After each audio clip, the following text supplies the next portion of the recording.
I Manjushri to bless your mental continuum or to give blessing to you.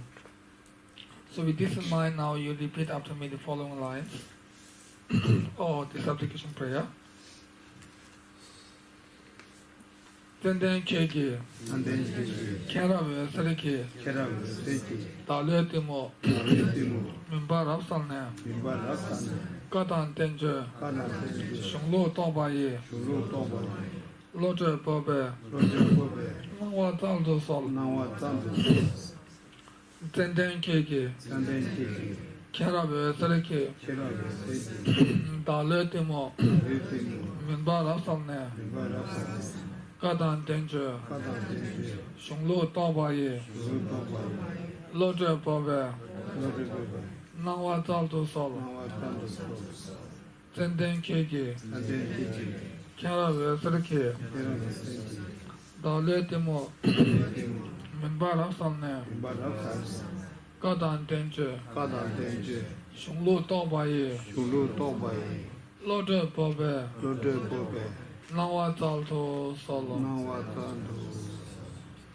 Tene kena nam jambal sha che chani bar je tambu de ba chen zam mon je dengi jambal ke thoga ne jaba adan jaba sa ke number chon kena nam ke chwa ne mar so lo de bo so ba sa ne di jand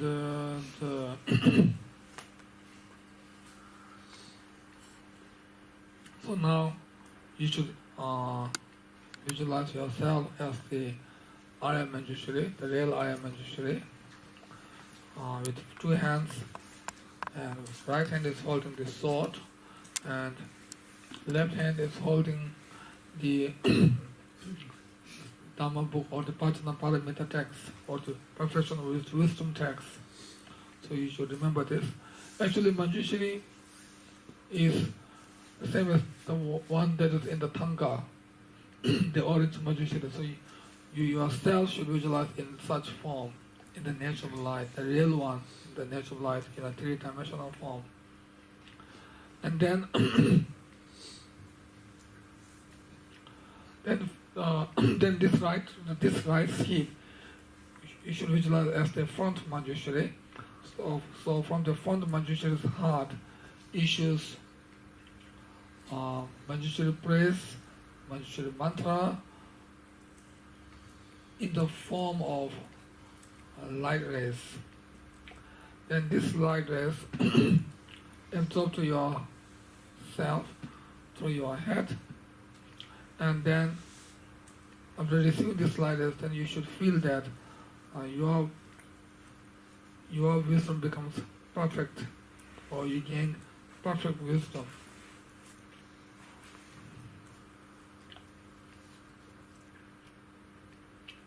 Kanam zambar chaate chani bara de tambu de zambar thandam de dingi zambar ga thoga na teba adan jaba tega number chong kanam ge jewa na mar sho lo de potun sambar chobra samna de chen de. So with this in mind, now you need to repeat after me the praise, the Kangloma. So before you repeat after me the praise, I will try to explain the Kangloma or the praise.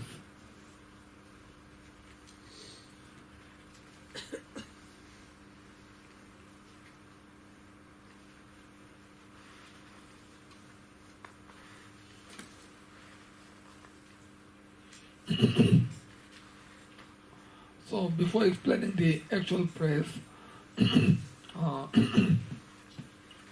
I will try to explain the history of this praise or the background of this praise.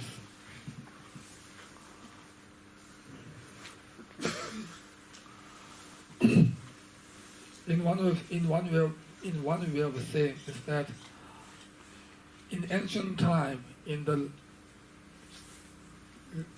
land of in the noble land or in India, there's a very great university called Nalanda University. We can still see the ruins of this famous Nalanda University, which is quite near to Bodh Gaya.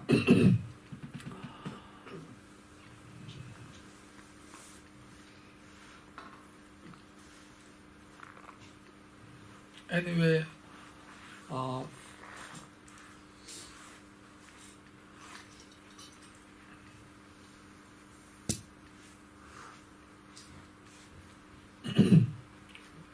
at that time, there's one statue made. There's one Manjushri statue which is newly made. So they are having a kind of opening ceremony the next day. So today, the abbot of that monastery or university asked 500 meditors to compose Manjushri prayers by themselves, individually. So, according to the Khenpo's advice, they went to their own place and they composed their own prayers to Aya Manjushri. And then they all gave their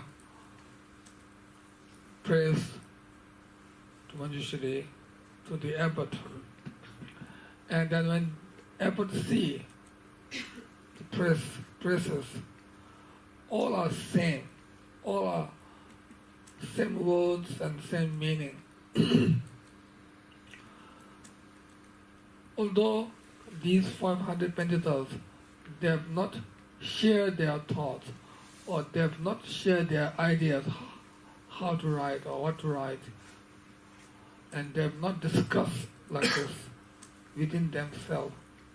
Without any discussion, without sharing any thoughts or idea, they compose the Manjushri prayers by themselves with their own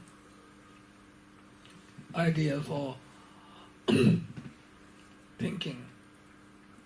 But it happens that all are same meaning, exactly the same word also. So when Khenpo or the abbot see this, then he knew that this is not an ordinary prayer. This is a prayer which is directly blessed by the Aya Manjushri himself. Otherwise, it is not possible to have exactly the same word and the same meaning which is composed by the 500 different meditors. So, Khenpo is convinced that this prayer is directly blessed by the Aya Manjushri himself.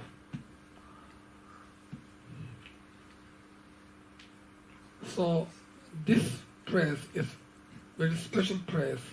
Actually, there are many prayers to Aya Manjushri, but this prayer is a very special praise and very blessed praise. So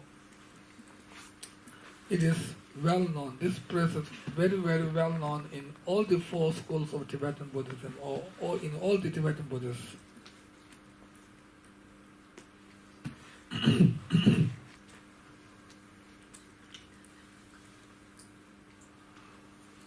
So every Buddhist, we can say almost every Buddhist or many of the Buddhists, Tibetan Buddhists, can recite this prayer, this praise.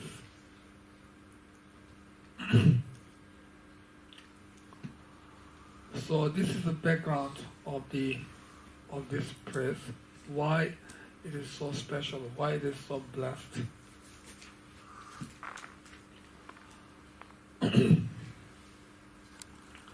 Actually, this praise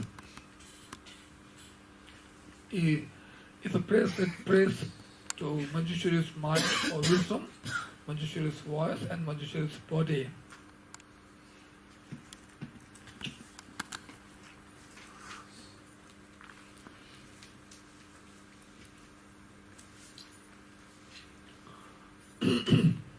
Actually, in Tibetan there are 8 lines, 8 long lines.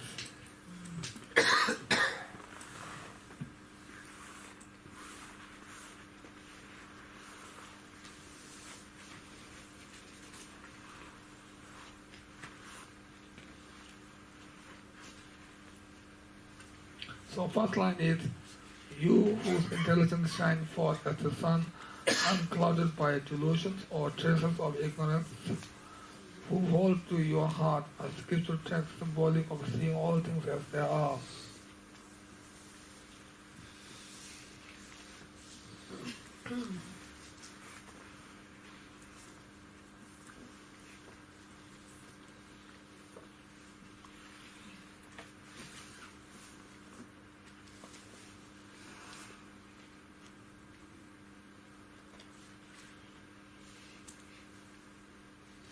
So these are the two lines, first two lines.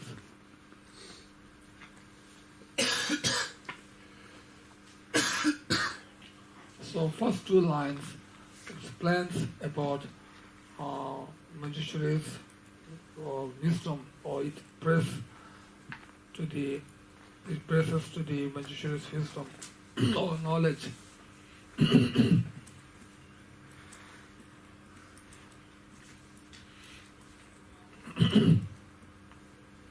So you means Manjushri, you whose intelligence means Manjushri's intelligence shine forth as the sun.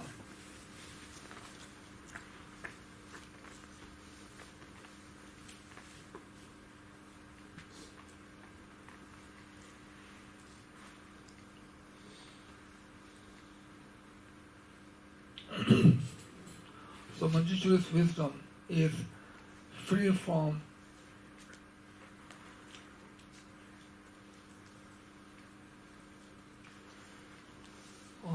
mental afflictions, free from dualistic thought, or free from the obscuration of mental affliction as well as the obscuration of knowledge, free from all the obscurations.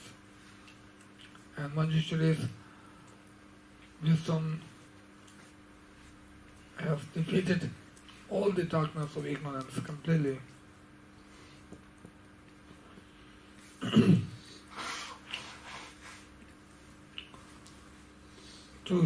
To explain Manjushri's wisdom is like a sun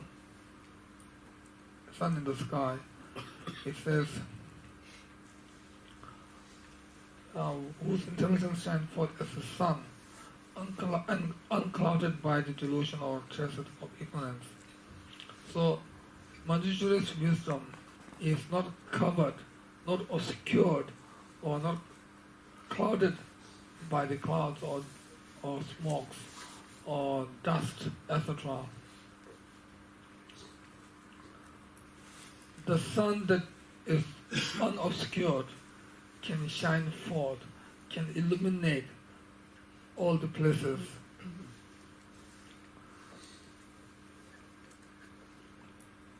By the radiance of sun, it can illuminate, or it can give the light to all the places. So similarly, Manjushri's wisdom is like the sun that illuminates all the knowledge, or that knows all the knowledge.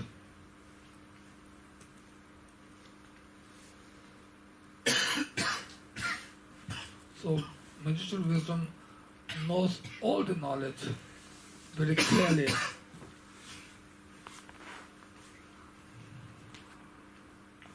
And how this wisdom sees the phenomena or knows the phenomena is that all the phenomena, no matter how many phenomena are there in this samsara or in this existence, Manjushri knows all of them with great details, like their nature, their differences, their divisions, etc. Manjushri knows all of them clearly, directly, without any obscurations.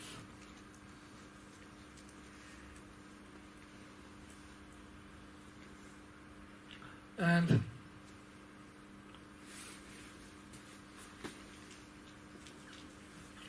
there's a reason why Manjushri is holding personal paramita text or professional wisdom text, and holding the stem or flower in the heart, and actual personal paramita text is on the flower at the level of Manjushri's left ear. There's a reason behind holding this personal paramita text, because this symbolizes that Manjushri knows everything, or Manjushri is omniscient. To symbolize Manjushri is omniscient, he holds the personal paramita text on the left side. So up to here, the first two lines explains about the Manjushri's wisdom or Manjushri's knowledge.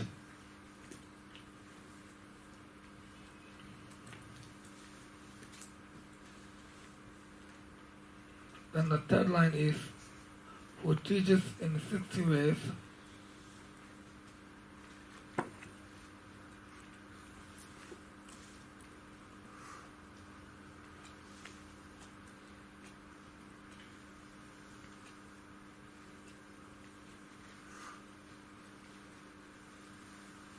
actually the Tibetans order of the words and the English order is different. So it's a bit difficult to divide word by word according to the Tibetan's outline. Actually in Tibetan, like in English we say white car, but in Tibetan we say car white.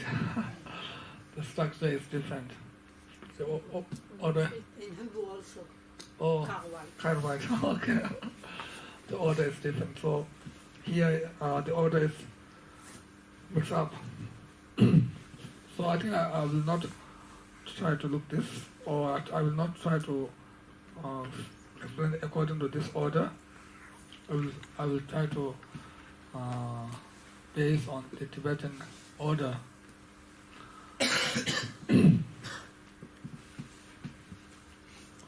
So the next one is to praise Manjushri's compassion.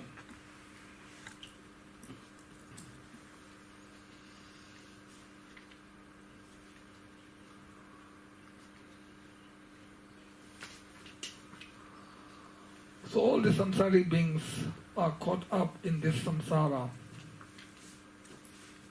or in the prison of samsara, and they don't have the genuine happiness. And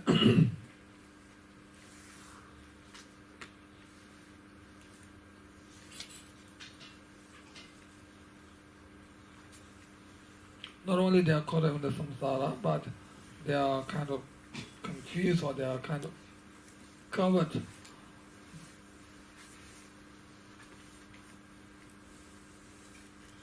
Their body, speech and mind are completely covered by the ignorance, like self-cherishing thought and other ignorance. And because of this ignorance, they really experience great suffering, different kinds of suffering.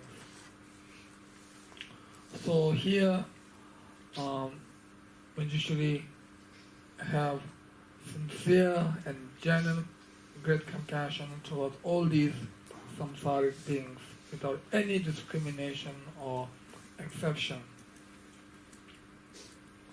For example, if a mother has an only child, then this mother will have a very strong affection, very special compassion towards her only child.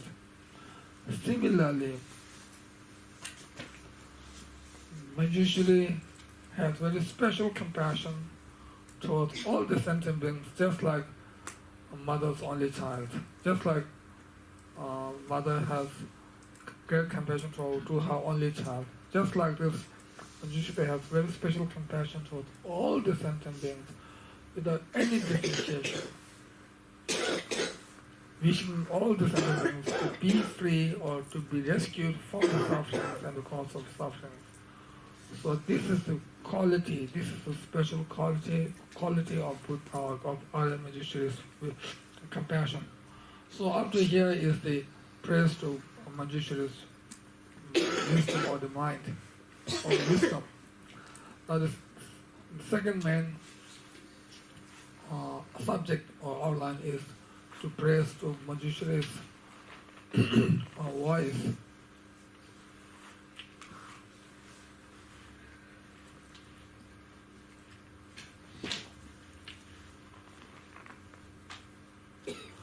Out of great compassion,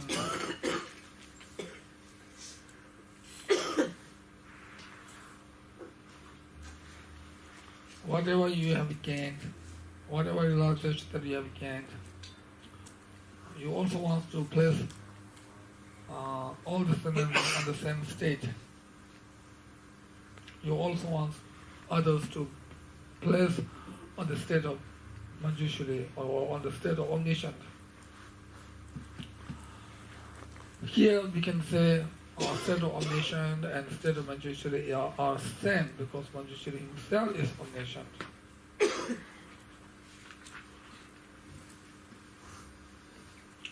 So in order to place all the sentiments on the state of Manjushri or omniscient, Manjushri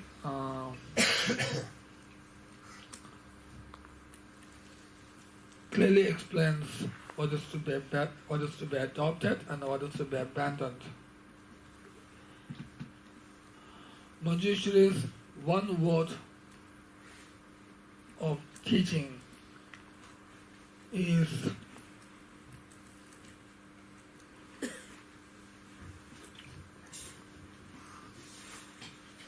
when Manjushri one word has special character. It has 60 melodies,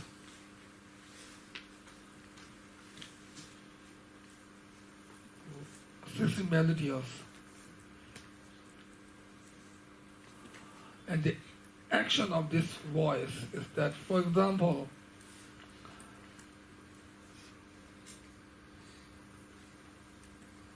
in the sky, sometimes suddenly we can hear the sound of dragon or sound of lightning, a very high volume sound from the sky, a very loud sound, and that sound can wake us up from the sleep. Even though we are sleeping, if suddenly there's such loud sound from the sky, then we can wake up. It can wake us up. So similarly,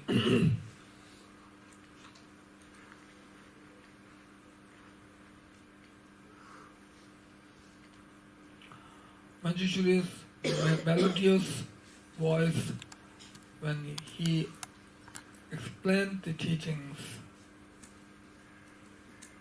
then that sound of teaching can wake us up from the sleep of ignorance, or from the sleep of mental afflictions, and it can liberate us from the chain that tied us up in the prison of samsara. We can be released from the chain that tied us up in the samsara, and give us the chance, or give us the opportunity to attain, to gain liberation and the enlightened state. And on the right side of the Manjushri holds the wisdom sword, which is in the nature of wisdom of all the Buddhas. This the symbolic meaning of this wisdom on the right, in the right hand, is that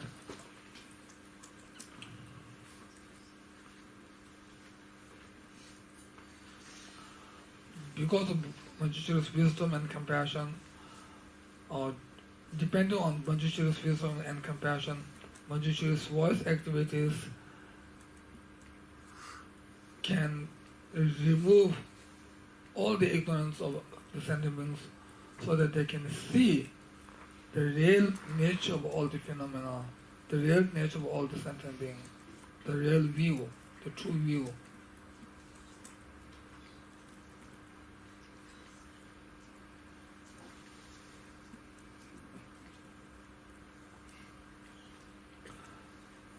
And out of ignorance, it creates, or ignorance creates birth, the suffering of birth, suffering of old age, suffering of sickness, suffering of death, etc. So this sword, wisdom sword, symbolizes the cutting of the sufferings.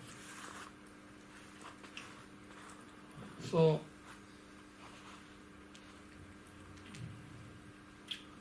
usually it's very good at cutting the sufferings of the sentient beings. So therefore he holds this wisdom sword, something like that. Now the next outline is to press to Manjushri's body.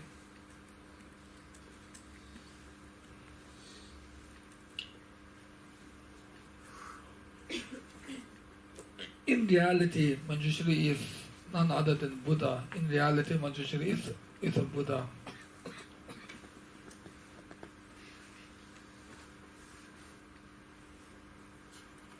Manjushri has already traversed the 10 bhumis. He has already reached the enlightened state long time before. But in the eyes of common people, he remained as a bodhisattva. As a main bodhisattva, and living in a bodhisattva's way of life. According to the Vajra tradition, in reality, there's no doubt that Manjushri himself is none other than Buddha. So his body is adorned with 112 marks of a Buddha. 112 marks means 32 signs and 80 qualities, because 32 plus 80 is 112. So here 112 is referring to the 32 signs and 80 qualities. So his body is adorned with such ornaments.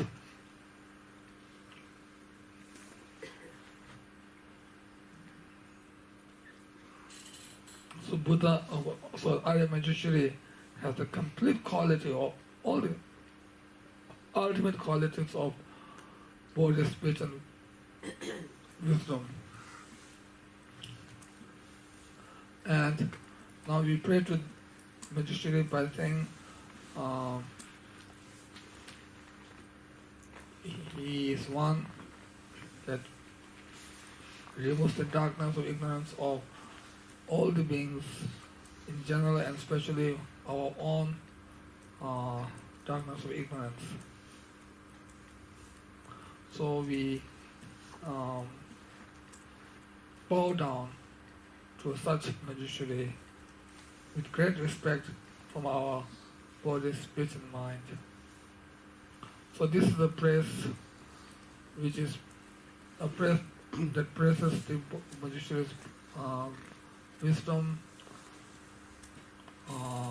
voice and body. Actually, I don't say mind, because in the teaching it says Buddha does not have mind. Buddha has wisdom, or